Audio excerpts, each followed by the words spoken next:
Good evening. Good evening.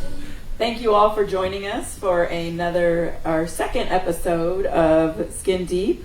Thank you for those of you that joined us here, those of you that joined us from home. We're glad you tuned in. Like we announced at the first episode, we're kind of working out the bugs as we go along. We think we've got a few things worked out. So hopefully the sound quality will be good. We've got Zach back there taking care of us, so we know we're in good hands. Those of you joining us from home, as we start our episode and as we kind of get into conversation, if you have questions that you'd like to ask, be sure and type them in the comments. And Zach will shoot them over to me, and we can definitely take some questions from the audience. So without further ado, let's get started. And if you want, share it. Yes, you're sure welcome to share it, because that will Absolutely. get more people involved. Absolutely, yes, definitely share. So tonight, our special guest is, most of you will recognize him if you do come to church here on a regular basis, is Joe Stuller. Welcome, Joe. Thank Glad to have you here. We kind of want to just get started, basically kind of like how we've done on the first episode. We kind of just want to get to know Joe, a little bit about his life, a little bit about testimony, just like we did before, just kind of like we're sitting around the kitchen table having a conversation. Amen? All right, so let's start in the beginning. In the beginning. In the beginning, yes. So, Joe, let us know, when were you born? July 2nd, 1961. 1961, so that puts you about 62 years old. 62. Okay, all right, very good. Did you come from a big family? 5 kids. 5 kids. Okay. 2 brothers, 2 sisters. I'm middle child. You're a middle child. Oh, how was that? That's all you know, right? Uneventful. I wouldn't say uneventful, but it was, Yeah. 5 kids, military family. Oh, okay. Okay. There's always something going on. Gotcha. Mama's boy or daddy's boy? I don't think I was anybody's boy. Okay. That's just one of those fun questions that Pastor threw in there, just to kind of. Do you have any memories from, like, any first memories from when you were a young child that I you could share have with one us? isolated first memory. Okay. And I don't know why I still have it. It was just as looking up at the bed as my grandmother was changing my sister's diaper. Okay. I couldn't see her. I just remember, maybe I remember it because I was looking up to see the mattress above me. But it's just isolated. That's all I remember. Okay. Just a random memory. Like a picture. Wow. When you were born, was your dad already in the service? Yes, he was. Yeah. And where were you born at? Obnoster, Missouri, at Whiteman Air Force Base. Does that place exist? I've never heard. You know, it's weird. Just today, I was over at the bank, and I was talking to my bank person, and she told me, she says, I just got back from seeing my grandchild, and she says, you'd never heard of this place, but it's called Obnoster in Missouri. And she says, I just like saying it. I'm like thinking, you're the only person I've ever known that knows about Obnoster. But, so yeah. It sounds like you're saying obnoxious Missouri, but you're not, right? It's Obnoster. Obnoxious. How long were y'all there? Not long. What do you remember from when you were born? In those days in the military, they moved you every 3 to 4 years. And so he was only there a short time, and then he moved, I think, to Indiana, to South Bend, Indiana. No, not South Bend. He moved to, there's another military base in middle of Indiana. He moved there. So did you ever go outside of the United States, or? We lived in Turkey for 2 years. When you were a little kid, or when you were? Yeah, I was like 10 and 11 years old when we lived in Turkey. Do you have any memories of that? Lots. Yeah. It was great. Turkey was, it was. Well, you have to understand, my parents lived off of what they called laissez-faire child rearing, and some of it was the time. Laissez-faire is the French phrase for hands off, and so, I remember there was this farmer on the outside of the Air Force Base, and somehow he took me to his shack, and he didn't speak English and I didn't speak Turkish, but he taught me a little bit about his way of life, all very innocently, and I met his horse At. And but most of us would not let our 10-year-olds go off the base to some stranger's house that my parents didn't even know I was there. Wow. And but there were great things like, the Boy Scouts were going to go to the Black Sea, and one of them had to pee, and they didn't have a gas station to stop at, so they just pulled over on the side of the road, and he starts peeing on the side of the road, and Turkey is so old. Right. His urine started uncovering a tomb. And oh my gosh. Before you know it, the police showed up and the archaeologists showed up. Wow. And we were on our way to the Black Sea and we're told to leave. Just as kids, it's like, y'all gotta go. Yeah. But there are lots of great things about Turkey. There was most all the people I knew that were Turks were very nice to us. Politically, there was some unrest. I know, like, one of the buses got shot up. Oh, goodness. But we didn't think about it. Right. And it surprises me when you say, most people think when you say you were from a military family, and then you say that the child raising was kind of hands off. Totally. Most of the time you hear that it was very strict and everything was very right. When you think military family, usually that's what you hear when people there was strictness too, because it's kind of like when there would be problems at the house when they were gone, he'd come home and there was no, with 5 kids, there's no figuring out what actually really happened. And so it'd be like, everybody line up, everybody's getting licks, right? Wow. And so that was his style of punishment. But also on Saturday mornings, everybody had your jobs that were posted on the refrigerator, and on Saturday morning you had to start your work by 8 o'clock and you had to finish all of your assignments. They had to be done before noon, and he was very specific about how it should be done. And if it was done correctly, you got an allowance, and then you got to leave the house. If it was done incorrectly, you got licks, and you stayed in your room the rest of the day. Oh, goodness. And that sounds like hands-on. Yeah, that's hands-on. But you didn't get.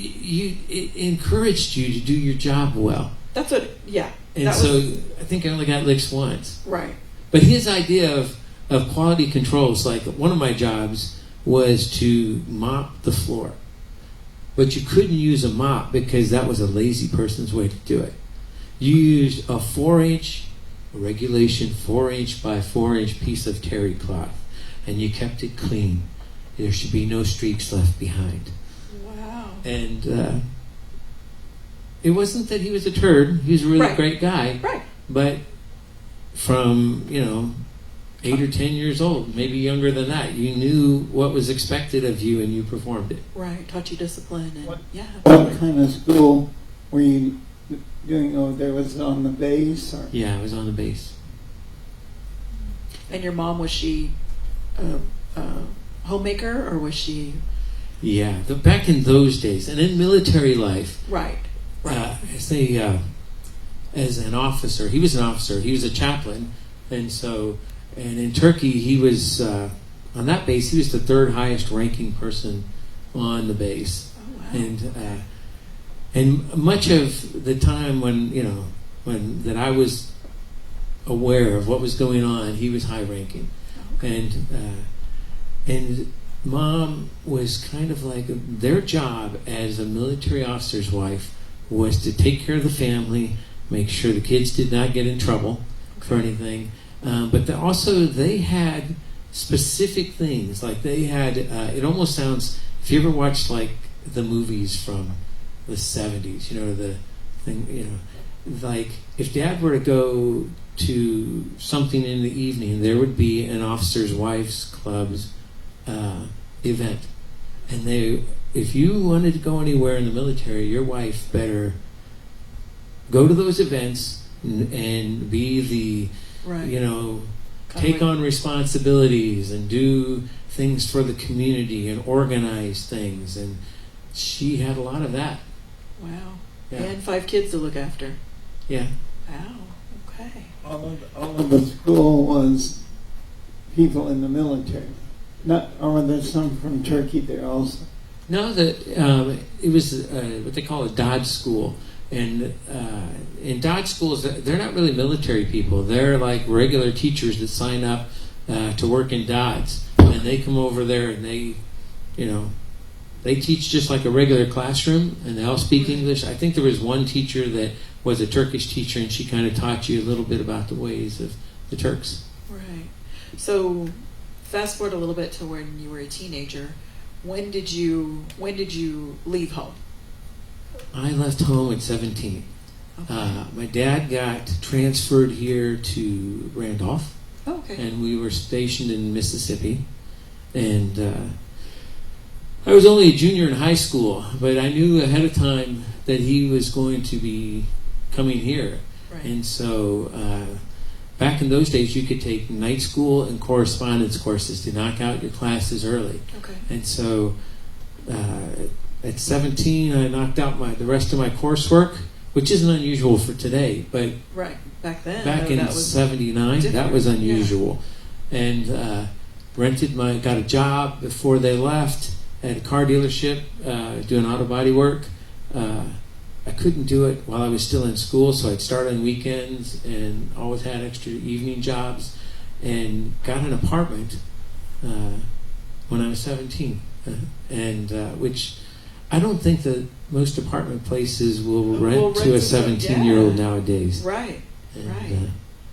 That's it's- young to have all those responsibilities and be doing like the grown folk thing at 17. Yeah, and they moved here, and it didn't really work out. There was a lot of tough days. Yeah, then there was a serial murderer who murdered a couple that I worked with. I worked with the serial murderer, and he married a couple, Oh, wow. murdered a couple, and then I came home. Yeah. That'll send you back home real quick. But it was Right. it was mainly financial. Anyways, it was Right. just the straw that broke the camel's back. Right. Now, was your dad still in the military then? at that time? Yeah, he was here at Randolph. Randolph is a command base, and so it's and the ATC is the largest command in the Air Force. At least it was at the time. I don't think it is anymore, but. And so when he got that job at Randolph, over all the chaplains at Randolph, that was as high as he could go. And so that was going to be his last assignment.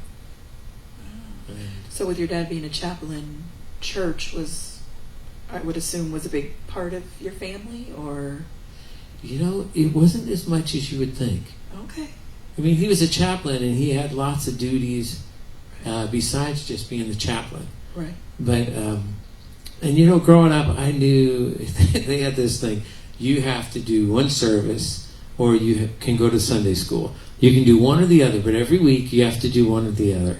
And usually we would go to both and then do youth group in the afternoon. But there's no stipulation on it. You just knew that you had to do one, and so you just did the rest anyways. You just did it anyways, right? Yeah. Right. So then, tell us a little bit where your education went from there. Let's see. When I got here, I went to San Antonio College for a while, and I was not a good student.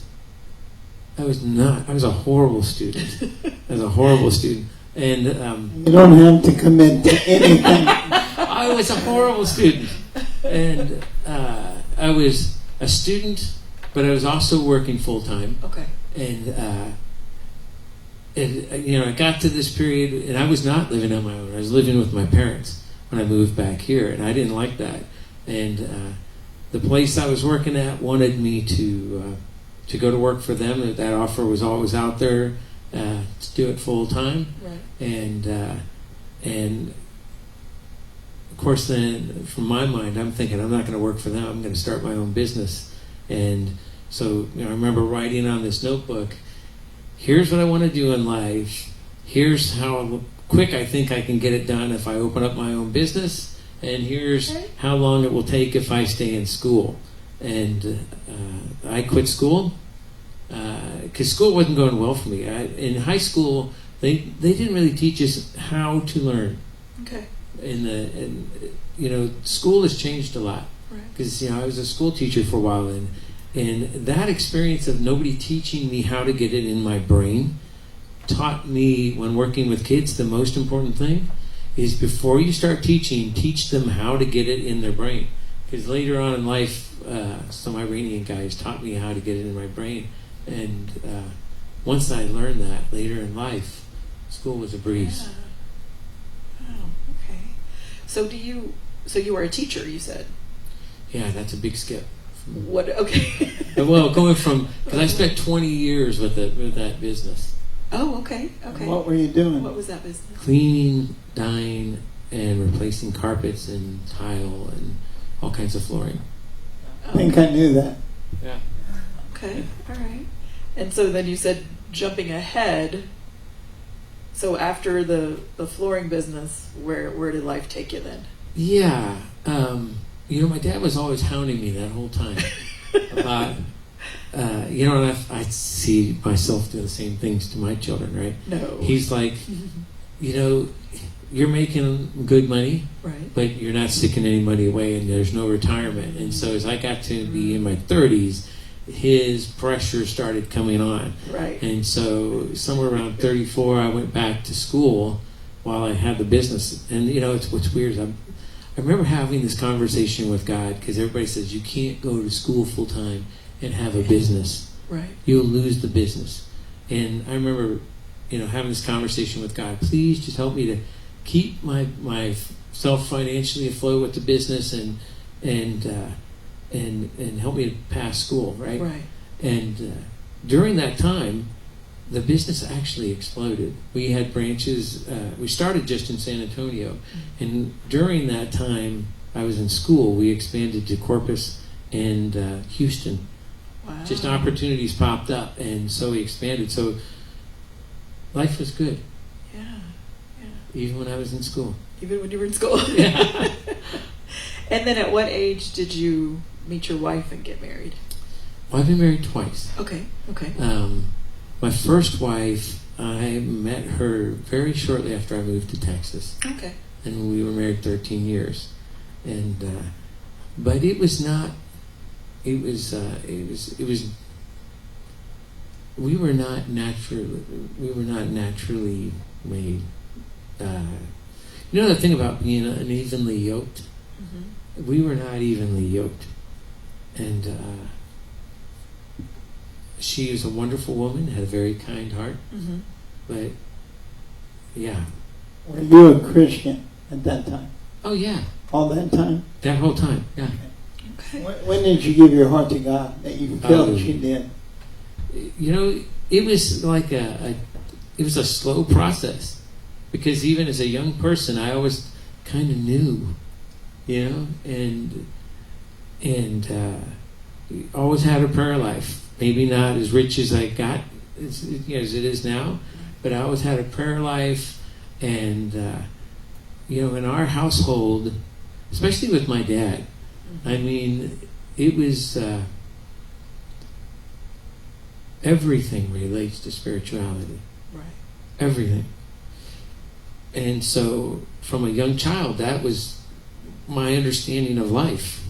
Right. And so, it wasn't like I had this one moment that just, and I've had some moments that, like I had a near-death experience, and that was a moment, but not like, this is the moment I knew there was a God. I always knew there was a God. Right. Okay. So, fast forward a little bit now. Oh, the current wife, you asked me about her. When Diana and I got divorced, this is weird, because I had known my current wife. I was her youth leader. Wow. Yeah, which sounds weird, but there was nothing going on. I just knew. Right. I just knew Yeah. she There was had. something there. she was the kindest soul I'd ever met. Oh. She was like, there was this movie, there was this old movie where they had like these little midgets or whatever who were involved in magic or whatever. But at the end of the story, there's this thing where this thing blows up and there's this rock there and they're going to pick it up. And somebody says, don't touch it, that's concentrated evil. Well, my wife is concentrated goodness. She just is. I mean, it's just... That's a huge compliment. She is. That's awesome. And after the turmoil that my soul had gone through before, I just really wanted somebody that I was evenly yoked with, and that was kind. And I'm not saying my previous wife was not kind, but because she was a good soul.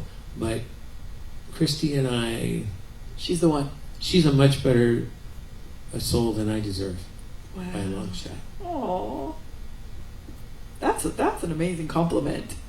Yeah, that's an amazing compliment. No, it's the truth. Yeah. And I know people say, you've heard this before and it sounds kind of corny, but just as I was asking you about her, like, your face lit up when you talked about your wife. Like, that is just the sweetest thing ever. Please. I mean, I did. I could see your face light up. I mean, to me, that's amazing. That's amazing. You.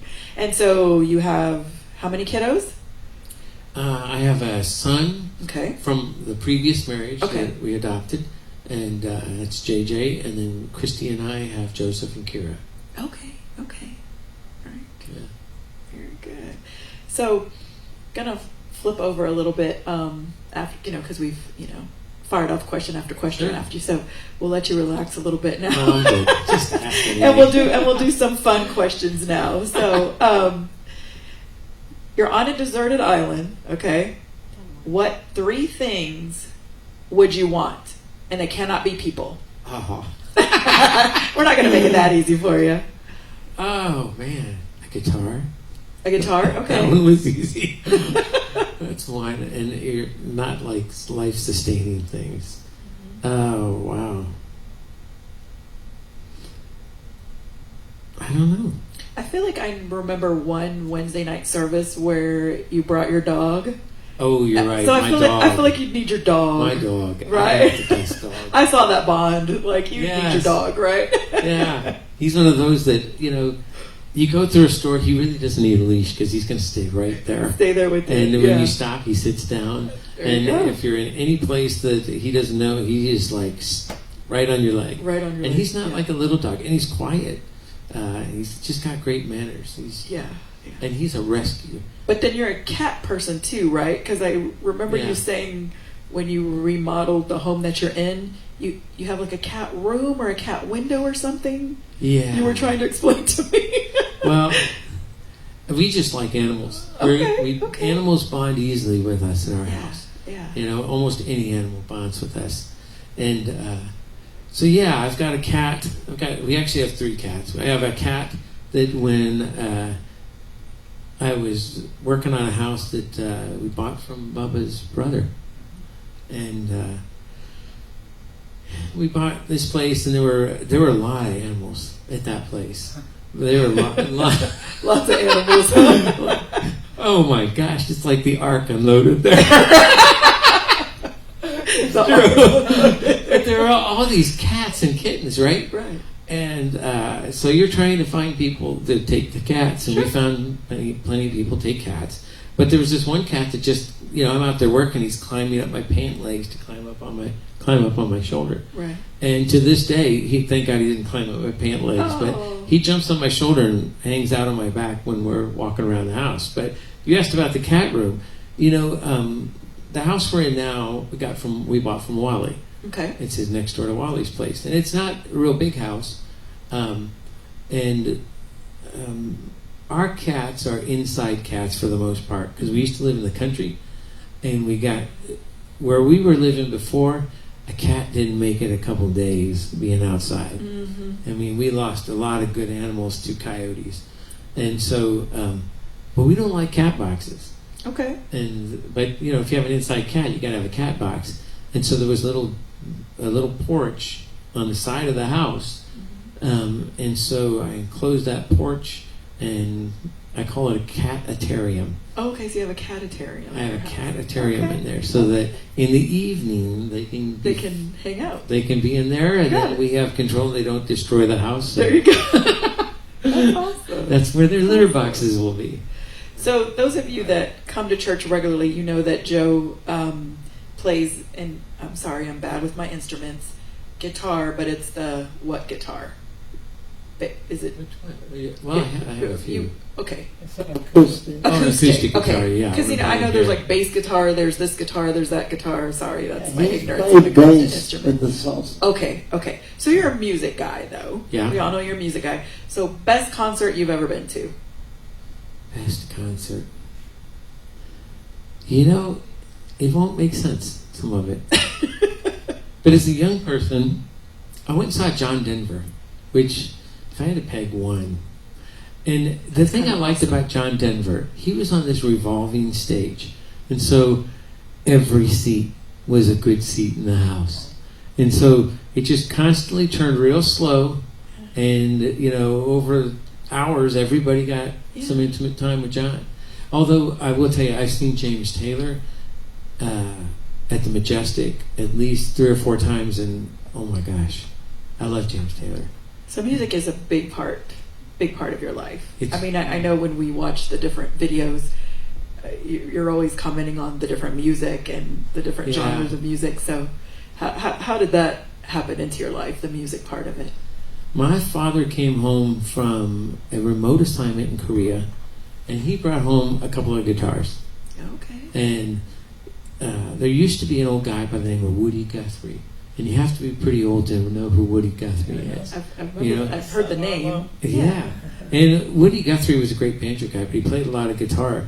And most of it is, like 3-chord songs. And my father, he could play 3-chord songs. So he really wasn't a great musician, but he brought those guitars back. My older brother started playing. And my older brother is like a savant. I mean, the guy, you give him 10 minutes with an instrument he's never seen before, and he'll play you a tune with it. Oh, wow. In his house, he has a grand piano. He has a violin, a cello, a viola, banjo, multiple very expensive mandolins, every kind of guitar that you could possibly imagine under the sun, and ukuleles handmade in Hawaii. And he plays them all. So that's going to be on our wish list, Zach, that you can hook up something to where the stage up here can revolve so we can all have intimate time with each one of our praise and worship team members. That should be pretty easy to do, right? We can throw something together. So how did you end up here with us? What brought you here to us at Rock Hill? Oh, sheesh. I've been at Schertz Methodist for a long time. My dad was his last, I shouldn't say it wasn't his last church. It was his last church that he got assigned to, I guess. I don't know. After that, they started offering like little churches that were in trouble. And so he would go, he was like a healing pastor and so on. But anyways, I stayed at Schertz Methodist, and I was in multiple different music things there, bands there. And it was a rough spot in my life. Okay. And I was still involved over there, but I just started looking for somewhere else, just to expand out to. And I'd been to a couple of other places, and nothing. It's kind of like when you look for a house. Sometimes when you go to look for houses with a realtor, you'll walk into 50 houses, and you'll go, "It's a nice house. Everything is nice about it. I like the neighborhood," but you don't have that feeling. You don't have the feeling. And then when I came over here to talk to Bubba, it is like I walked through the door. Like you were home, right? Anointing walking through the door. I put an ad. Yes. In something. Craigslist. Okay, Craigslist, and you answered that. And we came in here and we started playing together. That's what I remember. Okay. And we were done, and that's what you said. I can do this. Oh, wow. Yeah. Yeah, and you know, it's all these little stupid little things. Like, you know, I had an amp that was an unusual amp at the time. Okay. I had never seen one anywhere else. And then when I walked in here, they had the exact same amp up there. And they're just stupid little things that I'm not saying because of the amp I'm here, but they're just little things that you just start going, you know what, I'm at peace. I'm fine. I'm feeling peace, Right. and I wasn't feeling peace where I was at before. Right. Kind of like a little sign, like, hey, Yeah, you see this? it's okay. You see this? Yeah. There's nothing new to learn about this. That's Just plug right. in and turn That's the knobs right. where you know they need to go. You got this. That's awesome. I love that. So, if you could share with us one life lesson, what would it be? A life, a life lesson. Wow, what a life lesson. Oh, I mean, there's a lot Mm-hmm. that you get handed to you in a rough way. Yeah, there is. Yeah. You know, I think contentment, being happy with where you're at and where God's leading you, and know that you don't have the answers. You don't know. Can't see it. You have to live by faith. Yeah. And if you can, the times in my life where I've done that and I've gone, I can't see how this is going to work out, but I just need to do what I know I should be doing. Right. That things, lots and lots of things will happen. Amen. Especially when it comes to mission work, multiple. I mean, that's a biggie, I guess. That you know, things kind of coalesce. Multiple times in my life when I've done mission work, you look at it and you go, I don't know how this is going to happen, Mm-hmm. but this door is open and this opportunity is here that I did not expect to be here. But either I say, okay, I'm going to walk through this, or I'm not. And then when you walk through it, it's like bang, bang, bang, bang, bang, bang, bang, that you see God has just laid all this groundwork, Yes. but He wanted you to trust Him first. Right. That kind of led into my next question. Sure. Tell us a little bit about, because a lot of people may not know, tell us a little bit about the missionary work that you do. Oh, sheesh. I am far more blessed than anything that I ever do. I'll start with that. You know, when it comes to missionary work, everybody thinks they're going to go and do something great for somebody else. And what you really find out is that God does way more to your soul while you're there Yes. than you give to anybody else. Wow. But it started in '87 with the Mission Service Project. It started with a bang. It got electrocuted with 220 volts. Oh gosh. Knocked across the building. You know, when you get hit by 120, sometimes it just holds you. You get hit by 220, it throws you. I can't imagine. I just remember sitting there and people saying, "You're smoking." It was probably just steam. It was not Right. Texas, right? But so yeah, and then since then, you know, we were doing work in Mexico, and that all started with just youth, working with the youth groups, and then from there we started doing adults, because adults got in, and the very first one we had people who were in their 70s that went with us Oh wow. for the first adult one. And as pastors come and go, and in the Methodist Church, more so than they would here, there were lots of influences that encouraged us to stop going into Mexico. Okay. And we never had anything dangerous. We had only lots and lots of instances of God's intervention and just beautiful, wonderful things in Mexico. And they were always good and kind to us. And you know, we are investigating going back to Mexico now. Right. One of the bigger trips I did was I did 2 weeks in Russia. Oh wow. And Okay. Bubba asked me about, you know, what is, I think any of that, you know, where is there anything lasting? You know, and when, that was a long time ago. That was, you know, after the walls fell down, you know, the separation. But, you know, that was one of those where I was walking out of the house to go on vacation, drive away for 1,200 miles, and I forgot something in the house. And I run back in the house and the phone's ringing. and it's the Methodist. They call it Encore. Okay. It's like the big Methodist church, like for the United States. Them calling to ask if I'd be willing to go to Russia on this trip, which I had applied for like 6 months to a year earlier. And so I said, sure. I'm like going, typical early Joe. I hadn't prepared for anything. Didn't have any money. And I knew it was going to cost me thousands of bucks, but I just said, okay. Right? But, man, it's so many things happened on that trip. Things like, started when we got there. Well, I started before then. I was installing all the flooring for the Methodist hospital system. And so I knew a lot of these doctors. And so when I knew I was going to be going there, I thought, I'm going to start asking for drugs from the doctors, because doctors get a lot of junk, right? And so I collected like 5 military duffel bags full of drugs.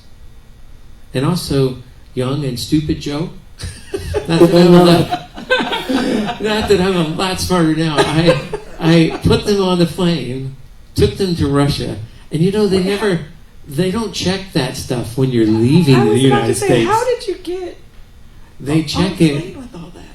When you arrive. Okay. And I get to Russia, and I'm in that line where you're declaring stuff, right? Mm-hmm. I'm there with my 5 duffel bags, and I get to the front of the line, and the guy that's right in front of me, they found something in his bag that they didn't like. In the Moscow airport, there were tons of guys with machine guns. And it's like an old movie from the 60s. There would be guys with these long leather trench coats, the soldiers next to them, But I get to the front of this line, and they find this, whatever it is in this guy's bag, and he's screaming and yelling, and they're dragging him off, with the guys with machine guns dragging him off. And I'm like thinking, we're in some trouble now. Gosh. We're in some big dog trouble now. And it was a lady who was the one checking bags, and she reaches over the first duffel bag. She puts her hands on the clasp to open it, and she says, "What is your purpose here?" Right? And I said, "Missionary work." And she stopped, and she looked up at me, and she says, "Missionary work?" And I said, "Yeah." And she winked at me, and she took her hand away from the clasp, and she called those soldiers over that just hauled this guy away. So I'm not thinking I'm totally out of the right. Yeah, but just sweating a little bit. She tells them to put my bags on a cart and take me anywhere I want to go. And that was just the first intervention with those drugs. The second one was we were supposed to deliver them to this other side, this town like 100 miles away. And in Russia, it's not like here. We have roads like lots of ways to get to the same place. Okay. But in a lot of their towns, they just have one way in and one way out. Right. And the road was closed. And so when they pulled the bus over, we're sitting there thinking, what are we going to do? And they said, well, there's this orphanage right across the street. Let's go check out the orphanage. And so we go over there and we take a tour of this orphanage, and we want to give them some money for touring. And they said, we'll take the money, but what we really need is drugs. And I don't have a way to get the drugs here, so I went over there and pulled those 5 duffel bags, and they take us into the infirmary, and they have like those little glass cases where they're supposed to put all the pills. There's like 3 bottles in there, right? Oh, wow. And when we dumped those drugs out on the table, the ladies just started bawling. Oh my goodness. So, and that kind of stuff, it's so not isolated. God works all those things, and you think you are just doing some little thing, and He's going to take that tiny little thing and He's going to magnify it. Right. And you're like, oh wow, I didn't have to do anything. Yeah, it makes a way every step of the way. Every step of the way. Wow. And we've had times where, in Mexico, where we'd be working with the kids for 6 to 8 months to raise money to do the mission trip that we don't know where we're going. We just know we're going somewhere down there. Yeah. And I've had times, one of them real specific is my buddy down there, Arnulfo. We're driving down this dirt road. It's rained like cats and dogs for days. And we don't have a 4-wheel drive van, but we're sliding all over the place. And Arnulfo says, I think there's a place down there that a pastor has been meeting. And no sooner do the words come out of his mouth And that pastor is walking up this muddy road at us. And he tells us, my vision is that God will build a church here, down at the end of this road. He says, for 6 months we've been praying underneath this tree, knowing we have no way to do it, but all the resources are God's. And, my buddy Chuck and me, with the hair standing up in the back of our head, and that's because we've been raising money for 6 months. These people started praying, and God started making a way. And we built that church, God built that church, and then we came back a year later and built a parsonage. It's just... So out of the little things we do, God, as long as He's in it, you're just thankful that He let you be there. Amen. Amen. Wow. Sorry that took so long. No, that's what we want to share. You know what I mean? I think we're so used to, we come to church with each other and everybody's like, yeah, we know Joe. Joe plays a guitar up here, whatever. But a lot of people have no idea, that you've done all this missionary work and all these different things. And I think that's kind of the whole, premise of Skin Deep, is to kind of really dig deep and see what, each of us have been through, to share our stories, to share our testimonies, to share our kind of life's journey. Amen? Yeah, they're still doing things like in Goliad and different places, and they go in to people who have nothing, and they redo their homes. Yeah, tell them about some of that, Joe. Well, actually, not this Saturday, but next Saturday. Anybody want to go? If anybody wants to go. Right. A couple months ago, we started with, our church, the Methodist Church has it's not like a satellite church like we're used to thinking about. We think of like Green Methodist over here as other satellite, campuses, right? Right. There is a South Side immigrant kind of Methodist church on the south side of San Antonio that they're kind of fall underneath the Methodist Church in Schertz. And but they're very much immigrants from Central and South America. And there's one of them that the grandma's taking in grandkids, and one of the kids has been sleeping on the couch forever. And so we're enclosing her carport. We've already done the enclosing of that carport, but and we've run the electricity. But the 29th, we're going to go down and insulate it and sheetrock it and put the air conditioner in. Because the concern is that if you let it sit too long like that, they're going to move in anyways. Right. And we always do a youth project. Once a year, the kids raise anywhere from $6,000 to $12,000, spreading compost, cow poop, on people's yards. And they spend about 3 or 4 months doing that on Saturdays. And then the adult project this year was in Goliad.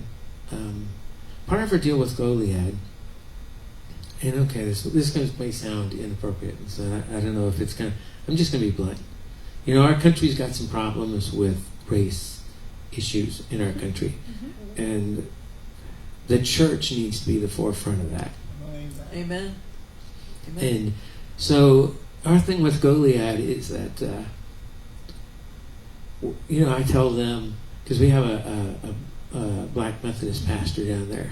Actually, he is like, we call them a DS, a district superintendent. He is was like the head over all the Methodist pastors in the South Texas region. But then he retired. And but he's from Goliad. And so our deal with them is we don't want to work on anybody's house that looks like us.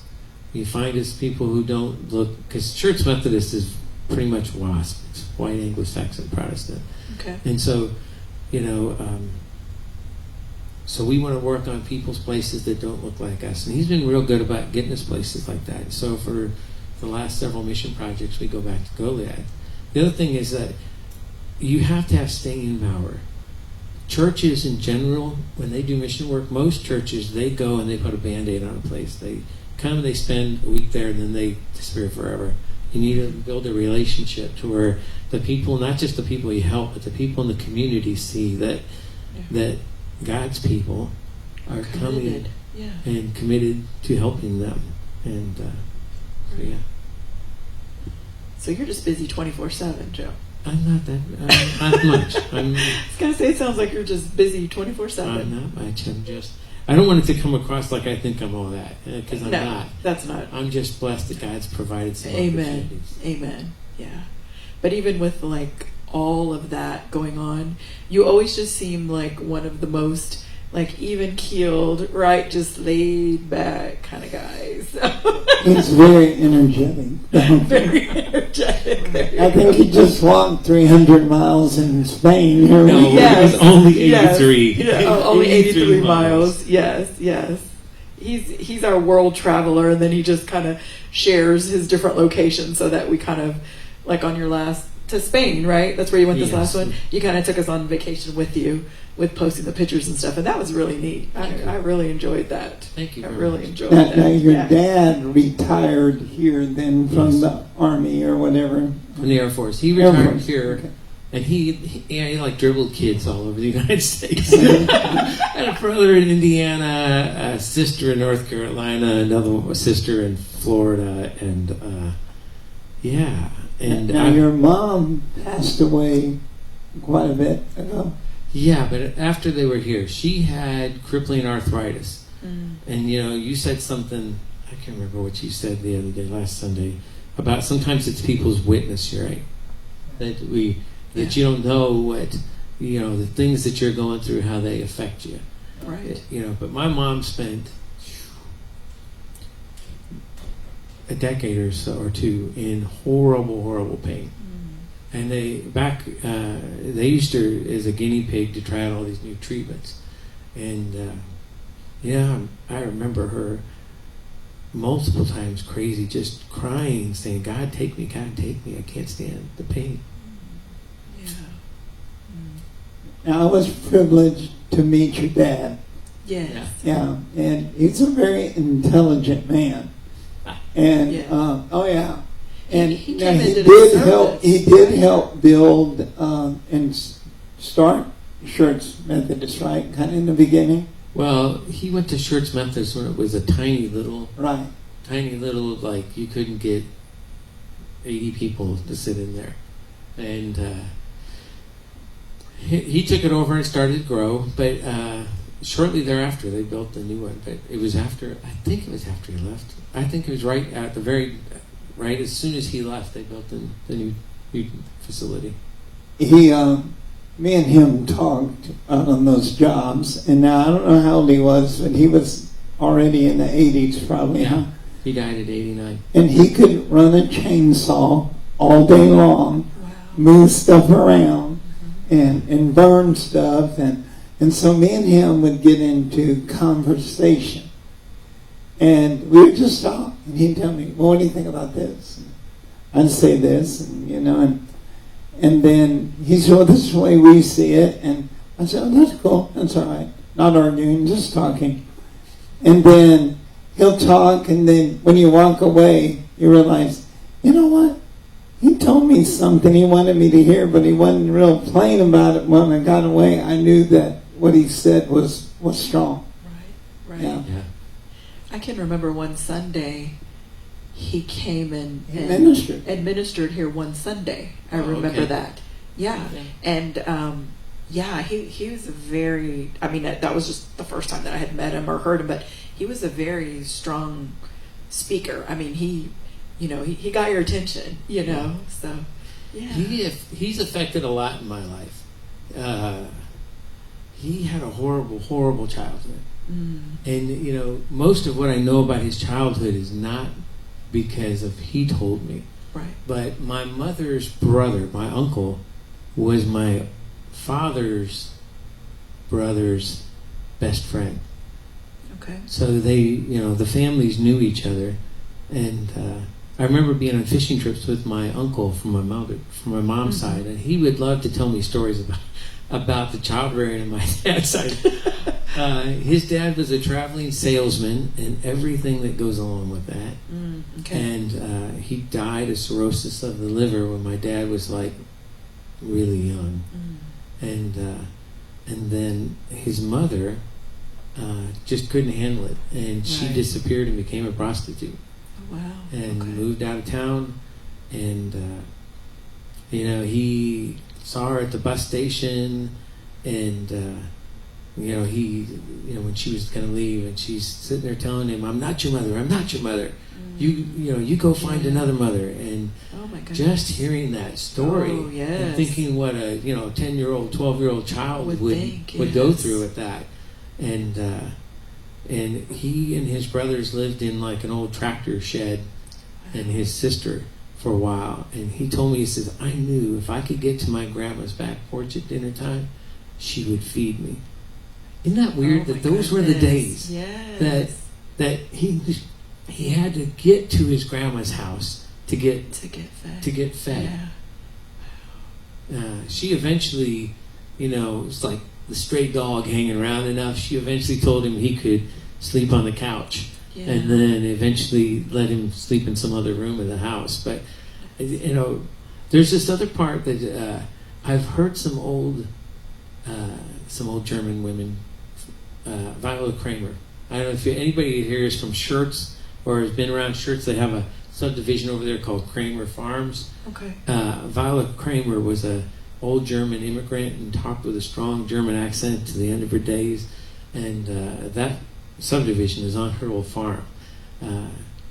She was thrifty, but I remember her telling me once, "You can't judge people from that live through that section Right. of That time, because the world is not like it is today, and so you don't have any right to judge them.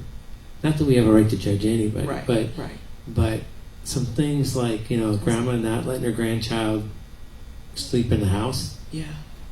It was a different time. different Yeah. time. Yeah. Wow. And he was the kindest soul. Mm-hmm. Saved all of his life, always made more money than he would spend, tried to eat as little as possible, and generous. Oh my gosh, he was generous. Yeah. And even though his early days, I tell you about the spankings and things like that, he really, he would do like Bubba would say. He'd ask you questions. When you're mad, you're young and a teenager, and you think you know it all. He'd ask you questions rather than just tell you, and you feel like, "I wish you just hit me." Just made me. Just hit me. Just hit me. Right? Don't make me think about how stupid I am. Wow. Yeah. And he died just a few years ago. Yeah, he died about 3 years ago. Yeah. And I see, you shared something with me the other day, and I see how much family is so important to you. Yeah. So important to you. You shared with me that on Tuesdays, I know I said, "Hey, I'm going to get a hold of you," and you made it very clear that on Tuesday nights, that's when the kiddos come over. Yeah, it's right? reserved for my grown It's children. reserved for your grown children to come over and have dinner. And then you shared that, when they get to a point in life where they have kids, he wants that to be part of the grandchildren's tradition as well, that, hey, on Tuesdays, right, we go over and we have dinner. And, that's huge nowadays with families going, 10 different directions. Just a simple meal, to sit around the table and just say, "Hey, we are doing this every Tuesday night. This is a tradition we will carry." I mean, that's huge. That is huge. I think so. Yeah. Because normally when it's just Chris and I at home, it's like, Yeah. "What do you want to eat? I don't care." Yeah. Oh, yeah. We're like the most boring people. We don't care what we eat. What can we make quickly and eat? And it's probably in front of a TV or a computer or something like that. Right. But when the kids come, it's like, we're going to put the leaves on the table, and everybody's going to sit at the Thanksgiving table. dinner every Tuesday, right? Yeah. Yeah. Favorite Mexican restaurant delivered, or go and pick it up and bring it to the house. Right. But it's just to keep that constant, like you said, just to have that constant contact. You know what I mean? That, hey, how was your week? Hey, what's kind of going on? And that touched me because, me and my husband are empty nesters too, and like you said, it's 100% true. There's some tonight we're like, "Hey, what do you want to eat?" Well, I'm not hungry, whatever. Okay, well, we'll grab a bowl of cereal, when we're ready. And we have, a grown son who's 32, and that's just huge to me, and I think a lot of times the kids don't really get it yet, you know what I mean? Because I'm like, hey, why don't y'all come over Sunday and we can have dinner and this, and a lot of times you have to understand that when they get a significant other, that, well, they've got their own little family thing going on too, but at the same time, you're like, you just don't want to lose that, Yeah. You don't want to lose that. And then when grandkids come in the picture, I mean, that's something that you want them, to be instilled in them that, hey, this is family time, family. So that, when you said that, that really touched my heart. And we didn't start doing it till they both had significant others. Is that right? Yeah, Okay. and then you're like realizing if you don't get that other person that they love, right, having some contact with you, it's easy for them to not have contact with you. Oh yeah, definitely.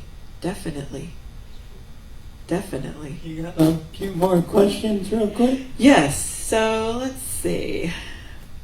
Let's do some fun stuff. Favorite movie? I don't know that I have one. I like science fiction though. Science fiction, okay. Yeah, because it's all the possibilities. All the possibilities. Okay, all right. Very good. Where do you see yourself in 10 years? 10 years. Tough to say. My wife can retire in 2 years. She's thinking about continuing longer. And originally, Bubba got me into doing remodeling, house flipping. And I've started doing that. I did it with my brother first, and then he's retired now, so I'm trying to do some of that myself. But you see a lot of people that when they finally retire, they die pretty soon afterwards. Yeah, and so that's it's kind true, of though. like, You see that. So I don't know. What I want to do is I want to do more mission work. More mission work. Okay. I'd like to be gone more and just go places and because that's when I was in my 20s, that was my goal in my 20s is to retire and do it. Do lots of mission work, but. And, it used to be missionaries went and you'd be gone for 3 years. And then you had to come back and stay for like 3 years. Right. Or otherwise you become feral. You become like people that you're there with. We have just a little bit of time left. But I want you to tell us, because I know you are a principal of a school where kids were troubled, right? Yeah. And tell us about that. The school thing was always, the troubled kids are always my calling. Everybody has their kid, their style of kid. And my first school was a DAP, San Antonio ISD. I remember I went in asking for that, and they didn't want to let me have it. They waited until it came, they wanted to go send me to other high schools.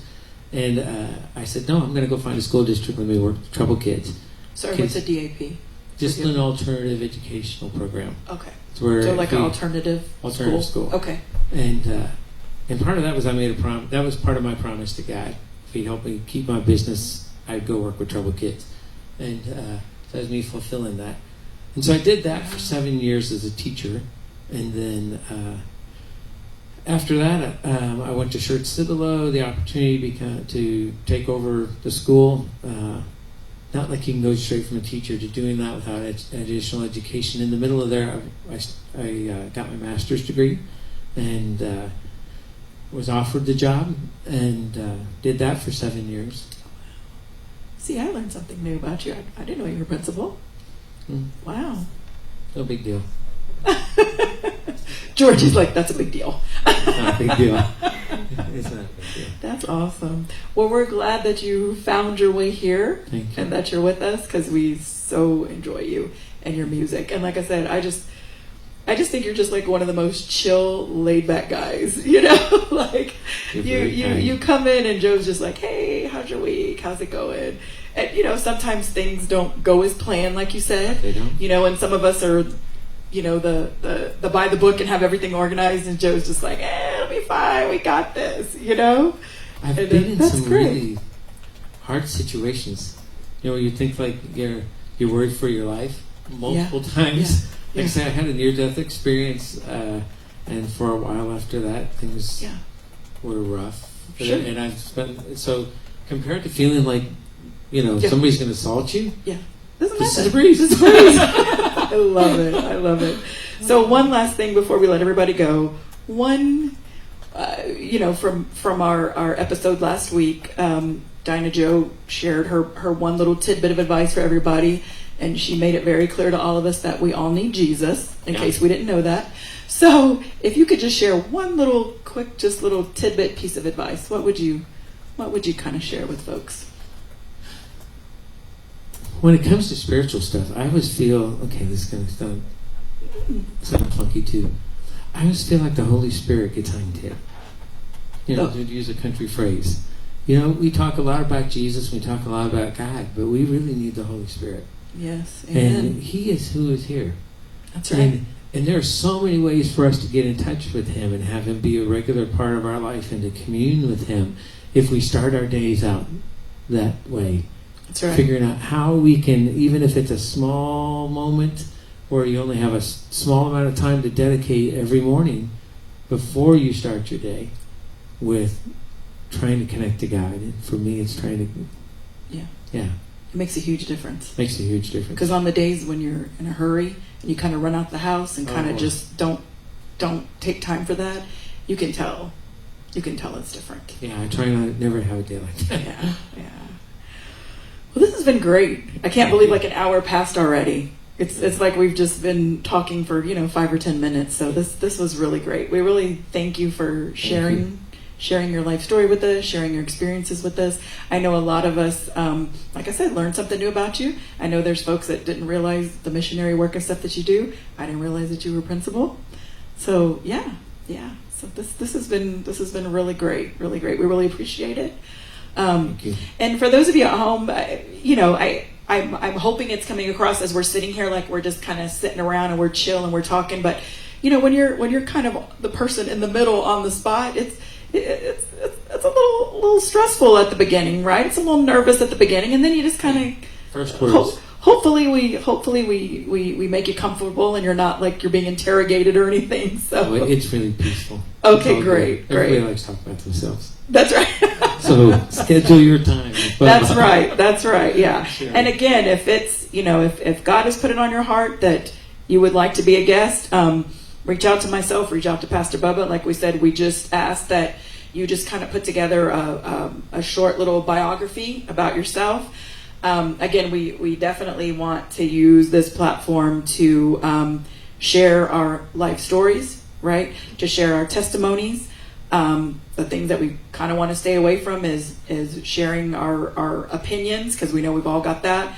We want to stay away from any type of political opinions and stuff like that, because we hear enough about that. Like we know enough about that. We want to know about each other. So if it's something that God's put on your heart, definitely reach out to us.